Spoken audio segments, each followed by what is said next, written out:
do'stlar, o harfi bo'lgan yangi bir do'stimiz sizlar bilan tanishyapsam deyotdi. Sizlar bu do'stinglarning har xil shakllari, so'zlardagi o'rni va yuqorida o'rganib o'tgan harflar bilan birlashib, qanday so'zlarni yasay oladiganligiga diqqat qilinglar. Qiynamsa, u do'stinglar kelib qoldi. Bash o. Yalg'iz o. Oyoq o. Ulanmi o.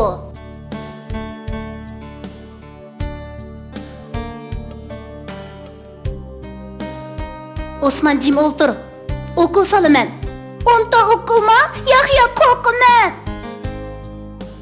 Dada doppa tik, men doppa satay. Men radio ba, sendichu. Menda uningdanmi yo'g'an radio ba? Ishki radio naqshi aytdi, ishki bola quloq etdi. Sol qo'limda ot olaman, o'ng qo'limda cho'qimiz yeyman.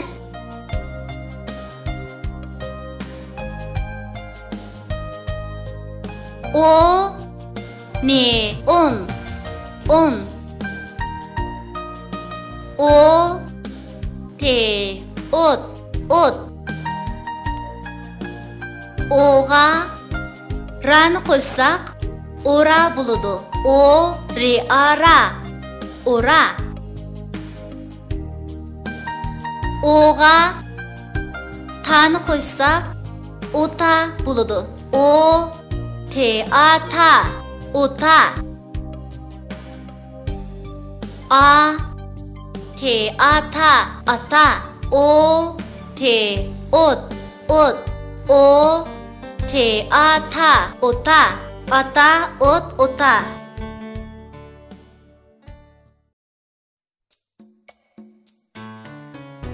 Toz haqida hikoya. Bir kuni quyosh ag'rib qolg'achqa uydan zodili chiqqili unumabdi. Quyosh chiqmasa hech bir jonliq ishini qilolmaydi ekan.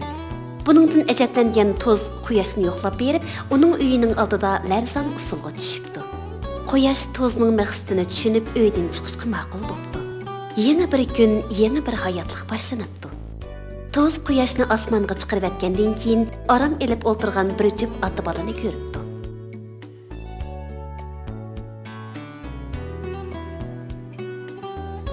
Oğlum, anladın mı?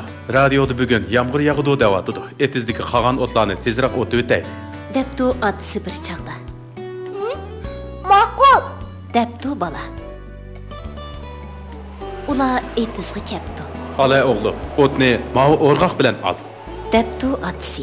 Birdemden keyin rastıl yağmur yağıp ketipdi. Ata bala işkeylen amalsız uyga qarab yo'l apti. Yağmur bağansıra qattiq yağıp ketipdi. Quyosh uydan chiqqaniga pushaymon qilib yig'lab ketibdi.